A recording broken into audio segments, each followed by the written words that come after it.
Hi guys එන්න අද අපි ක්‍රීමි චිකන් පැස්ටා එකක් හදන විදිහ බලමු.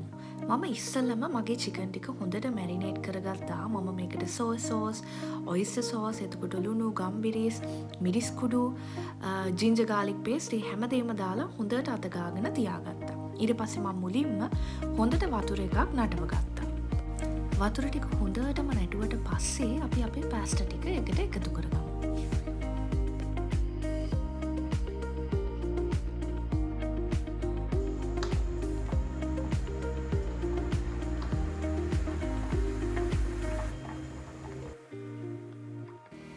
ඊළඟට අපි අපේ පැස්ටා එක හදන්න ඕන කරන අනිත් දේවල් ටික හදමු. ඊළඟට අපිට අවශ්‍ය වෙනවා මේ පැස්ටා එක හදන්න සුදු ලුණු, බටර්, ඒ වගේම මම අද පැස්ටා සෝස් එකකුත් පාවිච්චි කරනවා. කාබෝනාරා සෝස් එකක්. මේ තියෙන සෝස් එක මම මේක එකතු කරන නිසා මම වැඩියමුකුත් එකතු කරන්න යන්නේ නැහැ. මම මේකට ගාලික්, එතකොට බටර්, සෝය සෝස්, ඔරිගානෝ ඔය වගේ දේවල් ටිකක් තමයි එකතු කරන්නේ. හරි අපි එහෙනම් පැස්ටා එක හදන විදිය බලමු.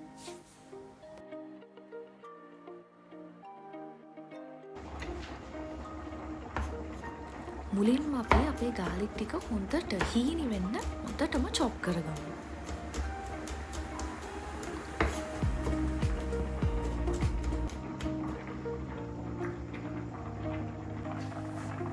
ඔන්න දැන් මේ වෙනකොට නම් අපේ පැස්ටා එක හොඳටම තැම්බිලා තියෙන්නේ. තව පොඩ්ඩකින් අපි පැස්ටා ටික වතුරෙන් අයින් කරගමු. මේ වෙලාවේ මතක් කරලා ඔයගලගේ පැස්ටා වෝටර් ටිකකුත් අරන් තියාගන්න. මොකද අපිට ඒක ඕන වෙනවා පැස්ටා ටික හදලා කලවම් කරන වෙලාවට.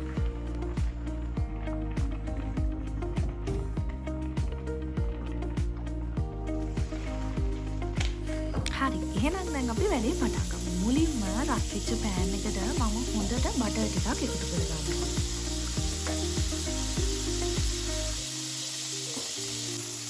බටර් එක හොඳට මෙල්ට් වුණාට පස්සේ අපි අර කලින් මැරිනේට් කරලා අරන් තියාගත්ත චිකන් ටික මුලින්ම අපි බටර් එකට එකතු කරලා ඒක හොඳට බුක් වෙන්න දෙනවා.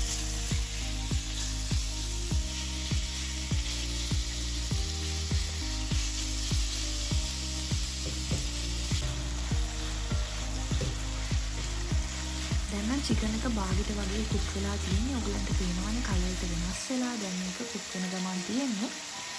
චිකන් එක තව ටිකක් ඔයගොල්ලෝ හිතට පෙරලා හොඳට කුක් කරගන්න ඕනේ.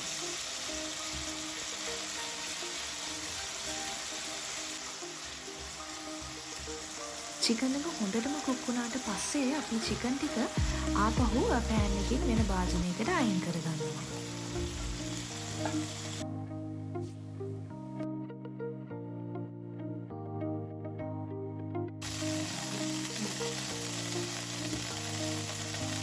චිකන් ඔක්කොම ටික අයින් කරගත්තට පස්සේ අර ඉතුරු වෙන බටර් ටිකයි චිකන් වලින් ආපු තෙල් ටිකයි අන්න ඒ ටිකටම අපි අපේ අර හීනියට චොප් කරගත්ත ගාලික් ටික එකතු කරගන්නවා.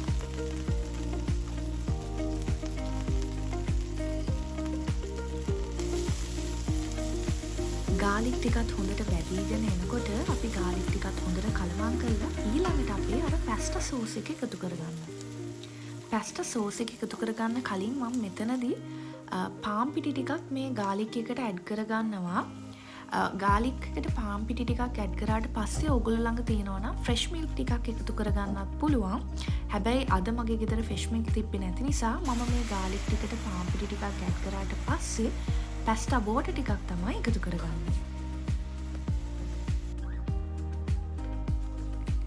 අපි අර පැස්ටා තම්බ ගන්න ඉතුරු වෙච්ච වතුර ටිකක් දාලා මේක හොඳට කලවම් කරගත්තට පස්සේ ඔයගලන්ට පුළුවන් මේ වෙලාවේදී ඔයගලන්ගේ පැස්ටා සෝස් එකක් එකතු කරනවා නම් ඒක එකතු කරගන්න. මම දැන් එකතු කරගන්නවා මගේ කාබෝනාරා සෝස් එක මේකට.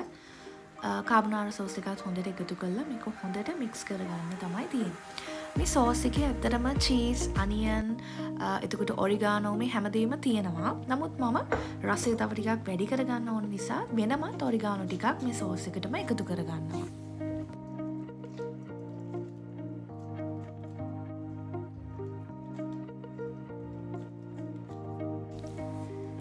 මේ සෝස් එක හොඳට නටාගෙන එන වෙලාවේ ඔයගලන්ට පුළුවන් ඔයගලන්ගේ රස අනුව සෝල්ට් පෙපර් ඇඩ් කරගන්න.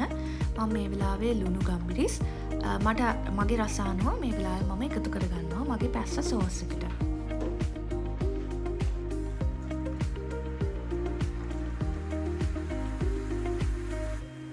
ඊළඟට මම අර කලින් කිව්වා වගේ රස පොඩ්ඩක් තව වැඩි කරලා ගන්න ඕන නිසා මම තව ඔරිගානෝ ටිකක් මේ පැස්ටා සෝස් එකටම එකතු කර ගන්නවා.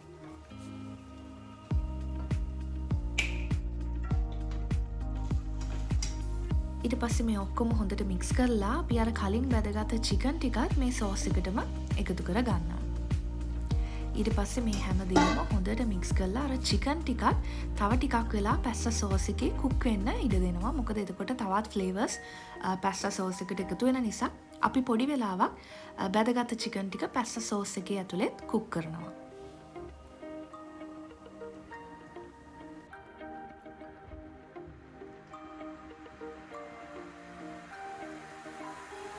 පැස්ටා සෝස් එකේ චිකන් ටිකක් තැම්බිලා හොඳට නටාගෙන එනකොට ඔයගොල්ලෝ මේ වෙලාවේදී තම්බගත්ත පැස්ටා ටික මේ සෝස් එකට ඇඩ් කරලා හොඳට කලවම් කරගන්න.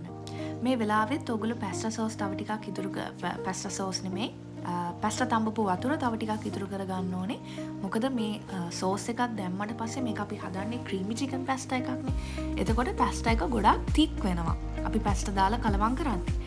එහෙම තික් වෙන වෙලාවට ඔයගලන්ට පුළුවන් පැස්ටා තඹපු වතුර ටික එකතු කරලා මේ තික්නස් එක අඩු කරගෙන හොඳට මේක කලවම් කරගන්න.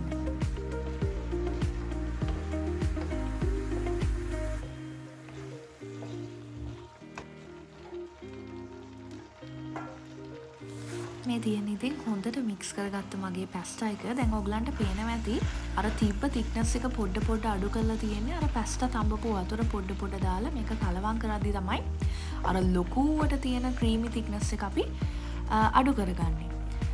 දැන් ඉතින් පැස්ටා එක රෙඩි. දැන් ඉතින් මේක උණුවෙන් සර්ව් කරලා කන්න තමයි තියෙන්නේ. මම ප්ලේට් එකට පැස්ටා ටික දාගත්තට පස්සේ උඩින් ඔරිගානෝ ටිකක් ස්ප්‍රින්කල් කරගන්නවා. එතකොට හොඳ ෆ්ලේවර් එකක් හොඳ රසයක් මේකට ඇඩ් වෙන නිසා. ඉතින් රහ බලන වෙලාව තමයි තියෙන්නේ.